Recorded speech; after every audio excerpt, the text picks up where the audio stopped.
Bismillah, elhamdülillah, ve salatu ve selamu ala Resulillah. Eşhedü en la ilahe illallah vahdehu la şerike lehu, eşhedü enne Muhammeden abduhu ve rasuluhu, amma ba'd.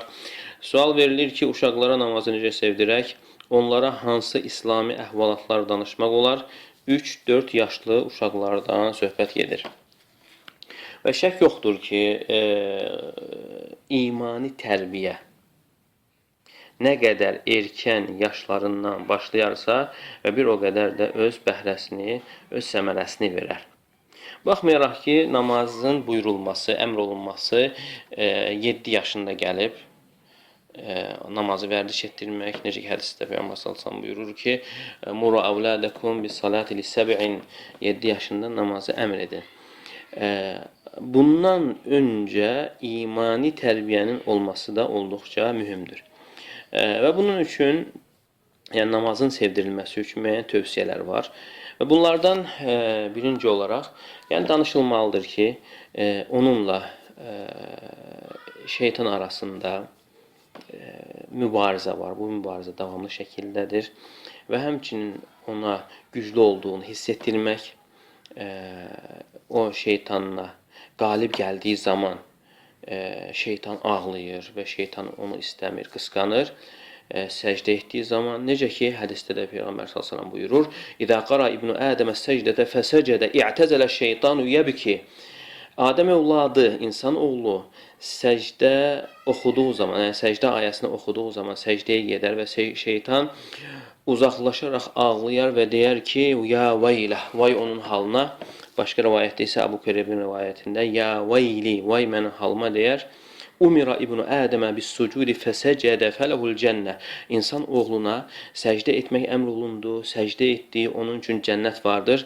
Və umirtu bis-sucudi fəəbeytu fəliyənnar. Və mənə səcdə etmək əmr olundu. Mən səcdə etmədim, boyun qaçırdım. Mənim üçün isə od vardır, cəhənnəm vardır. Hədisi Müslim rivayət etmişdir. Və buradan da 3 və yaxud da 4 yaşları da bu kimi söhbətlərin danışılması üçün münasibdir. Yəni, bu mübarizə haqqında, mübarizə davamlı şəkildədir. Və uşaqda qorxu xəstəliyi varsa, bunu müəyyən qədər gecikdirmək də olar.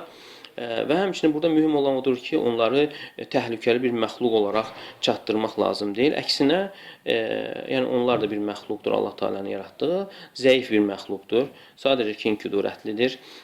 Biz onları görmürük, onlar bizə vəsvəsə verir və bizim xətaya, günaha düşməyimiz üçün və onlarla bərabər cəhənnəmdə olmağımız üçün vəsvəsə verirlər və buna çalışırlar.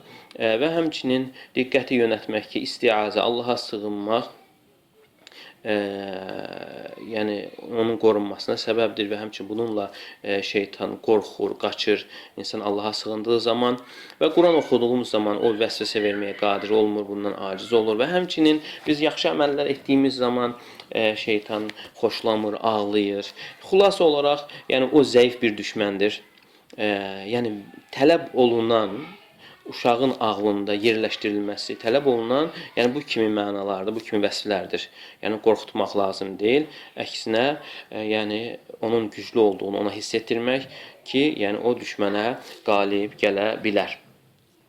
Və həmçinin duanın mühümlüyü haqqında danışmaq və ona dua öyrətmək ki, Allahım mənə namazı sevdir, imanı sevdir. Necə ki, Allahumma həbbib iləyyəl iman və zəyyinhu fi qalbi, imanı sevdir və imanı qəlbimdə gözəlləşdir. Və həmçinin valideyn özü də duadan qafil olunmalıdır. Çünki valideynlərin də duası evlad barəsində qabuldur. Və həmçinin insan bilməlidir, nə qədər səbəblərdən tutsa da Allahın yardımı olmasa, yəni mümkün deyil. Yəni, hər bir insanın müvəffəq olduğu xeyirlər, hamısı Allah Teala'nın yardımı sayəsindədir.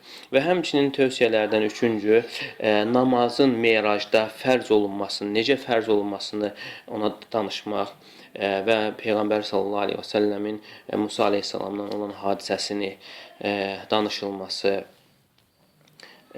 və həmçinin öyrətmək ki, duada, səcdədə dualar qabul olunur və insan səcdədə digər istəklərini də edə bilər. Əgər uşaq oyun istəyirsə, hər hansı bir oyundur, oyuncaqlardır və yaxud da gəzintidir, bunları da Allah Taala'dan istəyə bilər səcdədə dua etdiyi zaman. Və həmçinin tövsiyələrdən peyğəmbərlərin və salih insanların qissələrini, hekayətlərini danışmaq və bu qissələrin hər birində də uşağa Allahı sevdirmək və Allah Taala'nın sifətlərini onun zehninə yaxınlaşdırmaq. Allah Taala hər şeyə qadirdir, xaliqdir, hər şey onun əlindədir və tək odur ibadətə layiq olan və həmçinin qiyamət günü cənnətə girməkdən və cənnətdə Allah Taala'nın camalını tamaşa etməkdən, bunun ləzzətindən danışmaq və həmçinin yenə tövsiyələrdən, yəni Peyğəmbər sallallahu aleyhi və səlləmin sirasından danışması, tərcümə halından danışılması, necə bizə dini öyrətmişdir və bu danışılan hamısında Peyğəmbər sallallahu aleyhi və səlləmi ona sevdirmək və onunla bərabər, yəni qiyamət günü onunla yanaşı olmağa çalışmaq, bunu istəmək və həmçinin namaz moizəsi gəldiyi zaman və bunu da xatırlatmaq ki, insan buna nail olmaq istəyirsə, çoxlu səcdələr etməlidir. Və həmçinin tövsiyələrdən bildirmək ki, yəni insanın başqa bir seçimi yoxdur, ya itaət mütləqdir. Yəni Allaha mütləq boyun əyməlidir. Çünki Allah Teala və Rasulü bir iş buyurduğu zaman heç bir mömin kişiyə və qadına yaraşmaz ki, onlar işlərində başqa bir yol, yəni seçsinlər. Və həmçinin valideynlər çalışmalıdır, evdə dini ayinləri izhar etsinlər, Allahın əmrlərini təzim etsinlər və ibadətin vaxtı gəlib çatdığı zaman ona tələsməsi, onu vaxtında yerinə yetirməlidirlər ki, uşaqlar da bunu görərək bu ibadətə yəni dəyər versinlər və həmçinin sevgisi artsın və təzim etsinlər. Və bununla kifayətlənir. Doğrusunu Allah bilir. Və sallallahu alə nəbiyyina Muhammed və alə alihi və səhbə səlləm.